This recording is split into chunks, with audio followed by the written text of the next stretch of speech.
مساء الخير متابعينا الكرام. النهارده معاكم من قرية الحلمية التابعة لمركز ومدينة أبو حماد بمحافظة الشرقية. احنا النهارده قدام يعني حقيقي قدام مأساة حقيقية.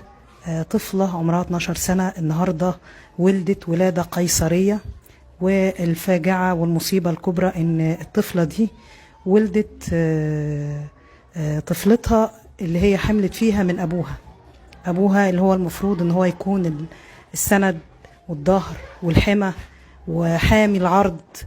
هو كمان اللي عمل كده في بنته وتعدى عليها جنسيا لحد ما حملت منه وأنجبت، حملت سفاحا وأنجبت منه. والأب اعترف قدام النيابة وقال عادي بكل ثبات أيوة أنا اللي عملت كده في بنتي. طبعا احنا النهاردة انتقلنا لبيت الطفلة هي بعد ولادتها بأسبوع. مش حابة طبعا ولا هينفع تظهر معانا، هي موجودة دلوقتي ولكن الحديث هيكون مع والدتها، هي اللي هتتكلم وهتقول كل التفاصيل وطلباتها ايه.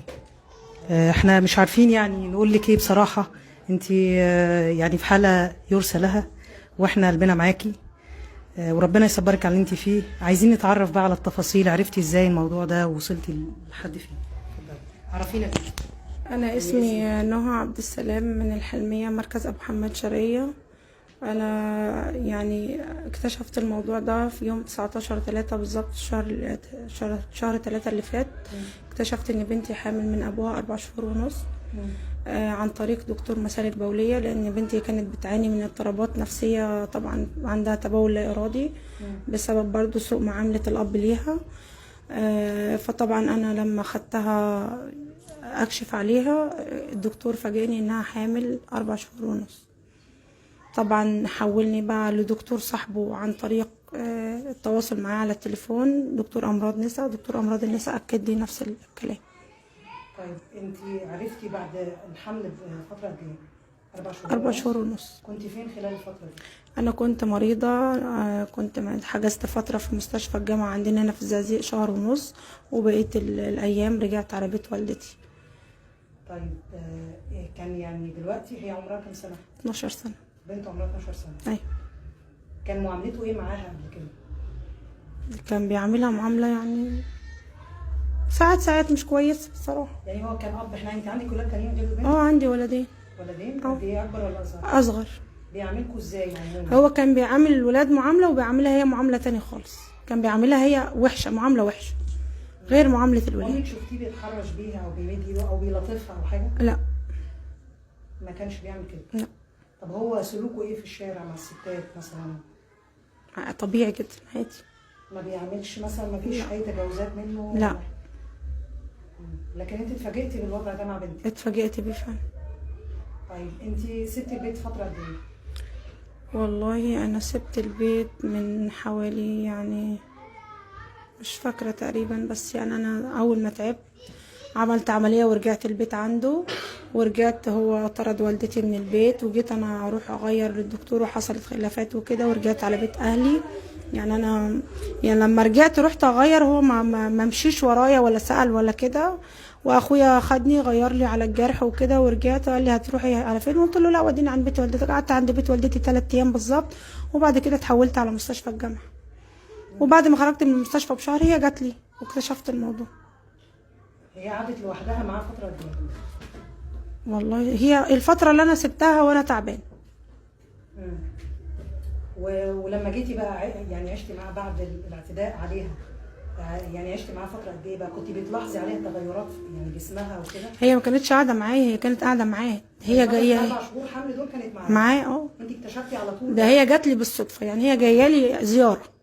عادي. هو ما كانش انت مطلقه اصلا؟ لا، انا على ذمته. كنت قاعده عند اهلك وهترجعي على ذمته. انا كنت على ذمته. بتتعالجي وراجعه بيتك تاني عادي؟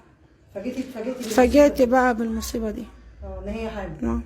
يعني ايه اللي دفعك ان انت، يعني كان باين على جسمها مثلا انها؟ لا، ما كانش فيه لسه اي تغيرات على جسمها. انا لما لقيتها بتعمل حمام تبول لا ارادي انا قلت طبعا دي بنت وما ينفعش. انا هاخدها بقى ايه اكشف عليها، لان انا كنت دايما يعني بحاول معاه ان هو ياخدها ويعالجها، ما كانش بيوافق. طب هاخدها انا، ما كانش برضه يوافق. طبعا انا لما اتفاجئت بقى بالموضوع انا جيت لما عرفت انها كده صراحة انا مش كنت عارفة، انا يعني كنت في حالة غير الحالة صراحة. عملتي ايه بقى لما عرفتي انها حامل؟ بلغت على طول اسم الشرطة. وانت عرفتيه حاجه اتخانقتي معاه ولا رحتي بلغتي؟ لا طبعا ما فيش كان بيني وبينه اي كلام. انا لما اكتشفت الموضوع بلغت على طول اسم الشرطة، وفي نفس اليوم جابوه واعترف ان هو عمل في بنته كده بدون اي ندم. طلباتي ان انا بطالب باعدامه. والبنت الصغيره فين؟ البنت الصغيرة هي ما اعرفش صراحة اذا كانت راحت الدار الرعاية او لسه موجودة في الحضانة في مستشفى ابو حماد. مش عايزه البنت؟ لا طبعا. ولا حتى هتديها لاهلها؟ لا. مش عايزاها؟ ليه مش عايزاها؟ طب هجيبها يعني بناء على ايه؟ هجيبها ازاي؟ هتتربى معاها هنا تفكرها بعقدتها طولة عمرها، ولا هجيبها تبقى بنتها، ولا هجيبها تبقى اختها، ولا هجيبها ايه؟ ما انا مش عارفه صراحه اجيبها اربيها ازاي. حاسه انها ام وكده ولا؟ لا طبعا هي مش عارفه اي حاجه من الحاجات دي، وهي مش متقبله الطفله دي اساسا، مش متقبلاها. ربنا معاكي ويهون عليكي يا رب. مشاهدينا الكرام، كنا معاكم من داخل منزل أسرة الطفلة اللي حملت سفاحا من والدها، ودلوقتي هي بتنتظر القصاص العادل من والدها اللي دمر حياتها تقريبا. مش قادرين يرفعوا راسهم وسط القرية اللي هم عايشين فيها.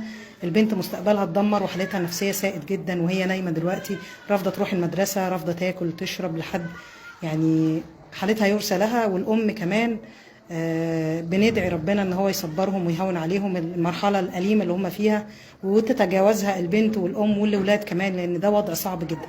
اب يعتدي على بنته جنسيا وتحمل منه سفاحا وكمان تلد، ومش عارفين يودوا المصيبه دي فين. هتفضل البنت عايشه معاهم وتفكرهم بالمصيبه والكارثه دي لحد اخر يوم في عمرهم هما الاثنين.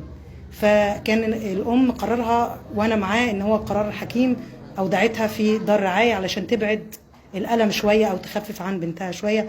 ربنا معاهم وإن شاء الله هنوفيكم بكافة التفاصيل والحكم الصادر في القضية، لأن الأب دلوقتي تم إيداعه في مصحة نفسية للكشف عن قواه العقلية. نشكركم على حسن المتابعة.